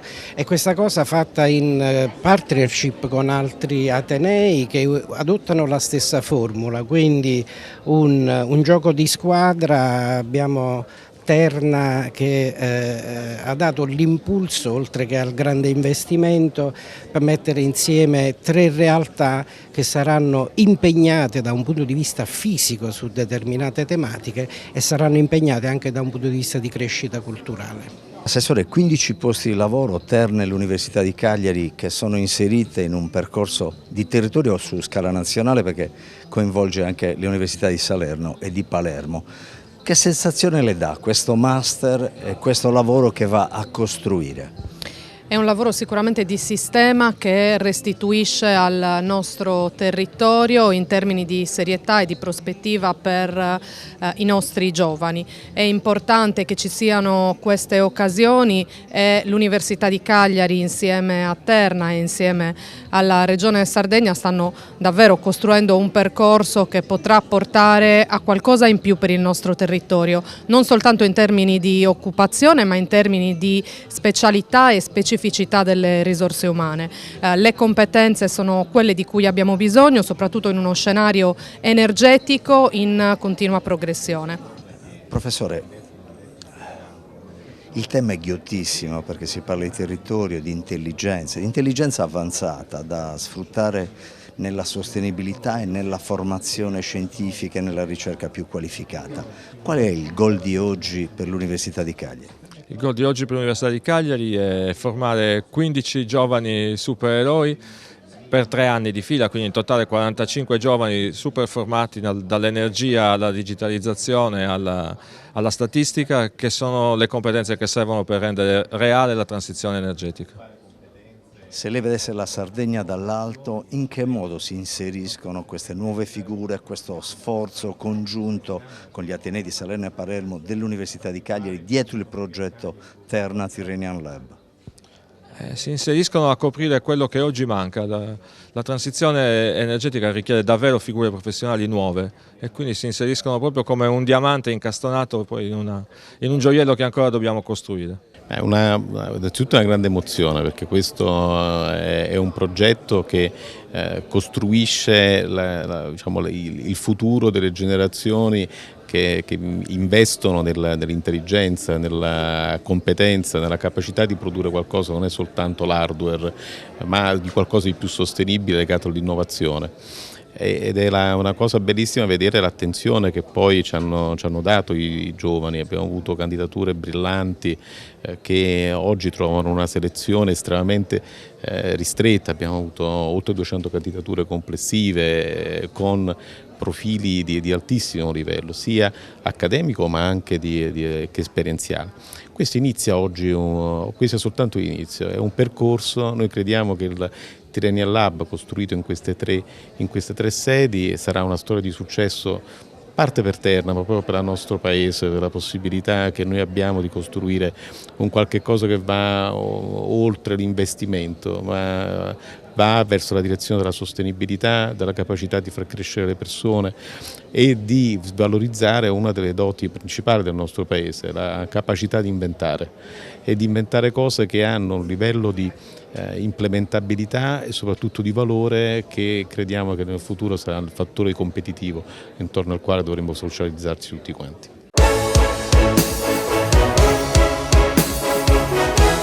Grazie a Mario Frongia e adesso siamo veramente alla volata finale della trasmissione, una trasmissione dove, come spesso ci accade, abbiamo raccontato eventi unici importantissimi per la nostra isola.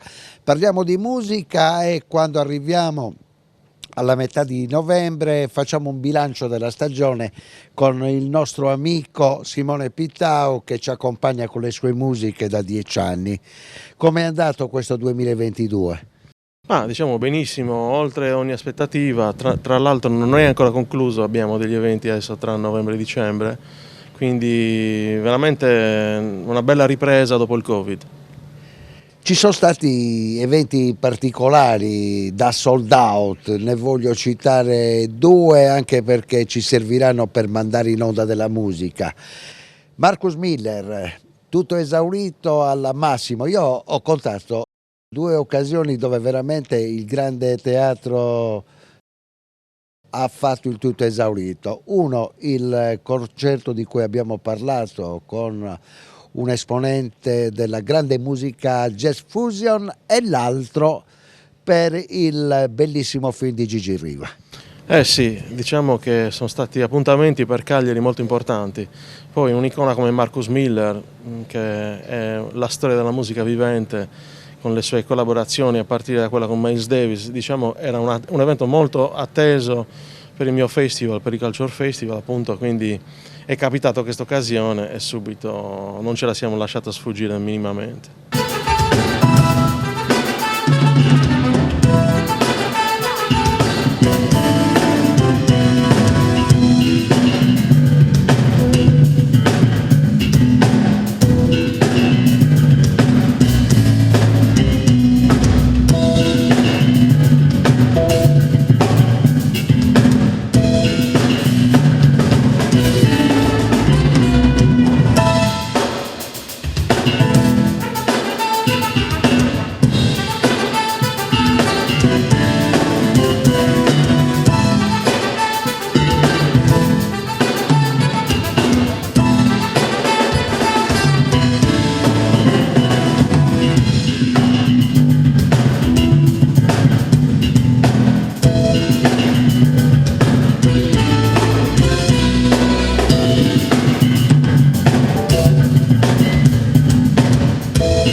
Come si fa, maestro Pittau, a contattare un gigante della musica mondiale come Marcus Miller? Beh, diciamo che è un lavoro che non è una telefonata.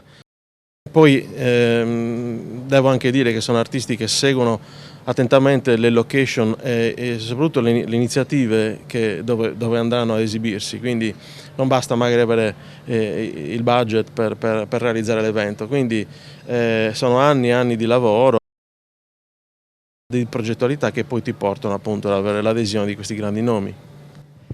Un altro grande appuntamento al Teatro Comunale di Mogoro. Sono arrivati altri protagonisti di assoluto livello internazionale, sempre musica jazz, sempre musica per i palati fini. Sì, gli Yellow Jackets, che erano già stati ospiti del Culture Festival nel 2017, hanno realizzato quest'anno appunto un concerto a Sassari al Teatro Verdi e un concerto a Mogoro. 2 eventi stratosferici a detta degli addetti ai lavori e ho potuto riscontrare sia nel pubblico sassarese che in quello mogorese lo stesso atteggiamento tra shock e meraviglia, perché è una band che va avanti da più di 40 anni e questo insieme che con l'aggiunta del nuovo bassista 7 anni fa, dimostrano proprio una perfezione, una coesione, un affiatamento proprio che va al di sopra della musica. Lasciamo spazio anche a loro.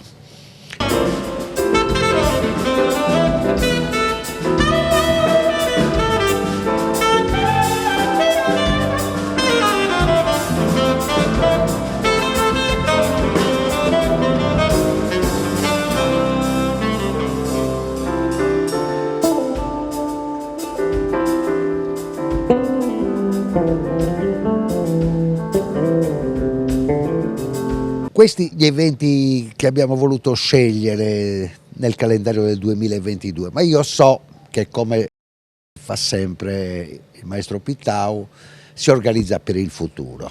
Che cosa c'è in serbo per gli appassionati di musica per il prossimo anno? Beh, diciamo che è già tracciata la linea sia del Cultural Festival che del Festival di musica classica organizzato dall'Orchestra della Camera della Sardegna. C'è l'apertura a nuovi comuni e questa è una grande cosa, perché il mio obiettivo è quello di portare la cultura in tutta la Sardegna attraverso questi eventi, nel mio piccolo ovviamente. Però c'è grande attesa sia da parte di questi nuovi comuni che entusiasmo da parte degli artisti. Parlo di prime parti della London Symphony per il Festival di musica classica, ma anche per quel che riguarda il Cultural Festival, delle band con Dave Weckl, Tom Schumann, Eric Marienthal, gli Spyro Gyra, insomma nomi sempre che hanno segnato la storia della fusion internazionale.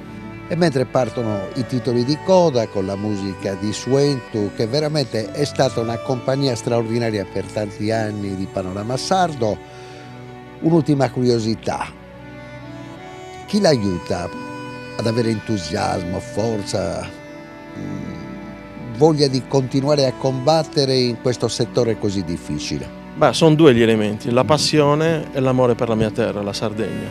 Quindi sono due elementi che tengono viva la brace dentro di me. Il mio dovere è quello di appunto valorizzare i giovani, ispirare i giovani attraverso l'arte e promuovere la Sardegna. Per completare un percorso di questo tipo negli anni, quanto è stato importante l'esperienza maturata all'estero e soprattutto a Londra? Beh, devo dire che tutto quello che sto facendo è la conseguenza dei miei studi in terra anglosassone. Mi hanno contribuito non solo alla mia formazione come musicista, ma diciamo, mi hanno fatto crescere a livello umano, a livello personale, come uomo, insomma. Quindi io sarò sempre grato al Regno Unito, perché a differenza dell'Italia aiuta sempre i giovani a realizzare i suoi sogni. Quindi due elementi fondamentali nella carriera: l'esperienza all'estero e la grande amicizia con il maestro Morricone. Beh, anche quella è sempre la conseguenza degli studi a Londra. Il rapporto con questo grande genio della musica per oltre 17 anni è stato veramente formativo, è stata una ricchezza a livello musicale e umana proprio.